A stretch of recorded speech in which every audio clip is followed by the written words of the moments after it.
Hello friends, welcome to the YouTube channel of Saraswati Bhuvan Education Society Chhatrapati Sambhajinagar. Today we are going to learn the first poem of our third unit, and the name of the poem is Why.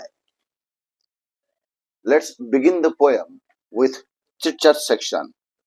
Here the first question in chit chat section is, why do we ask questions? आपण प्रश्न का विचारतो? तर पहा, आता प्रश्न का विचारतो या प्रश्नाचं उत्तर आपण देऊ शकतो की मला जेव्हा एखाद्या गोष्टीबद्दल जास्त जाणून घ्यायचंय, to know something more about something, I ask questions. तर हे आपलं एक पहिलं उत्तर असू शकतं. To know something more. आणि दुसरं उत्तर आपण सांगू शकतो की जेव्हा मला कशाबद्दल शंका आहेत, त्या शंका मिटवताना आपण आपले प्रश्न विचारतो. To solve my doubts. To solve the doubts, we ask questions. So this is my first answer. Do we get answers to all questions? आपल्या मनामध्ये जेवढे काही प्रश्न येतात त्या सगळ्या प्रश्नांची उत्तरं आपल्याला भेटतात का? तर याचं उत्तर आपण सरळ भाषेत सांगू शकतो, no, I don't get answers to all my questions. No, I don't get answers. No, I don't. एवढं सुद्धा आपण लिहिलं तरी चालतं. No, I don't.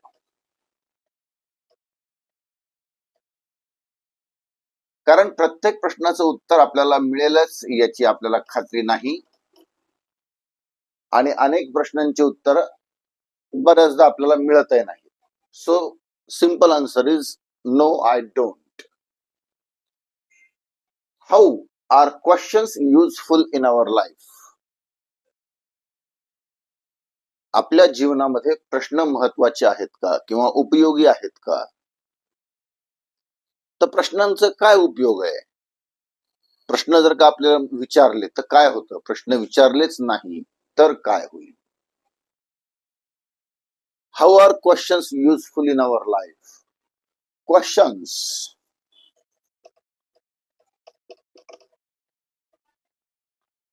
दे, आता प्रश्न जेव्हा आपण विचारतो किंवा आपल्याला जेव्हा प्रश्न पडतात, मग आपण त्यांचे उत्तर शोधतो, आणि उत्तर शोधल्यामुळे आपल्याला एक नवीन दिशा मिळू शकते, आपली प्रगती होऊ शकते.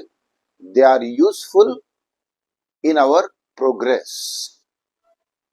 कुठलीही गोष्ट असू द्या, जेव्हा आपण त्या संदर्भात प्रश्न पडतात, प्रत्येक वैज्ञानिकाने त्याला पडलेल्या प्रश्नांचा शोध घेतला, उत्तरांचा शोध घेतला, आणि त्यातून त्यांनी नवीन नवीन शोध लावले. So questions are useful to make progress. मला जेव्हा प्रगती करायची आहे, मला जेव्हा प्रश्न पडतात आणि त्या प्रश्नांचे मी उत्तर शोधतो, तेव्हा मला मार्ग सापडतात आणि ती माझी प्रगती. जर मला प्रश्नच पडले नाहीत तर माझी प्रगती होणार नाही. Do we think critically without questions? आता क्रिटिकली या शब्दाचा अर्थ आहे तार्किक, तर्कशुद्ध. म्हणजे आपण जेव्हा विचार करतो तेव्हा तो विचार किती तार्किक आहे. तर ही गोष्ट घडली, याच्यानंतर काय घडेल, असं जेव्हा आपण अंदाज बांधतो तेव्हा आपल्याला प्रश्न विचारणं आवश्यक असतं का? आणि असा विचार, तर्कशुद्ध विचार, आपण प्रश्नांशिवाय करू शकतो का? तर त्याचं उत्तर आपण देऊ शकतो, no, we don't. No, we don't think critically without questions. जर प्रश्नच पडले नाहीत तर तर्कशुद्धता आपल्याला सापडणार नाही. क्रिटिकल थिंकिंग म्हणजे एखाद्या गोष्टीचा किस काढणे असेल किंवा एखाद्या गोष्टीवरती लॉजिक अप्लाय करणं असेल, या सगळ्या गोष्टींसाठी आपल्याला प्रश्नांचा आधार घ्यावा लागतो. जेव्हा आपण योग्य प्रश्न विचारतो तेव्हा आपल्याला योग्य उत्तर मिळतं आणि तेव्हा आपली समस्या किंवा शंका ही योग्य पद्धतीने सोडवू शकतो आपण. त्याच्यामुळे प्रश्नांचं महत्व खूप आहे. Which 5 WH words are used to frame questions? तसे खूप आहेत, पण आपल्याला त्यांनी इथं आता 5 विचारलेत. तर आपण नेहमीचे जे 5 WH क्वेश्चन्स आतापर्यंत आपण शिकलेलो आहोत, WH वर्ड्स, ते पाहूया. ते आहेत, आता इथे पहिलाच त्यांनी दिलेला आहे आपल्याला, तो घेऊ. विच, त्याच्यानंतर हू, व्हॉट, व्हेन, व्हेअर.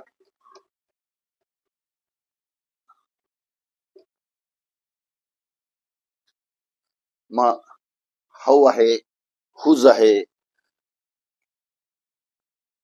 व्हाय आहे, असे अनेक बाकीचे WH वर्ड्स आहेत, पण आपल्याला त्यांनी 5 विचारलेले आहेत. या 5 WH वर्ड्सच्या आधारे आपण वेगवेगळे प्रश्न तयार करू शकतो. तर हे झालं आपलं चिटचॅट सेक्शन, ज्याच्यामध्ये आपण प्रश्नांचं महत्व पाहिलं की प्रश्न जर का विचारले तर आपण प्रगती करू शकतो. प्रश्नांमुळे आपले शंका सॉल्व्ह होऊ शकतात आणि प्रश्नांमुळे आपण तर्कशुद्ध विचार करू शकतो. We think critically because of questions. We get answers to our questions that will lead us to the progress. We can solve our doubts with the help of questions and their answers. So, all these things, they show us how important the questions are. Let's move on to the next exercise.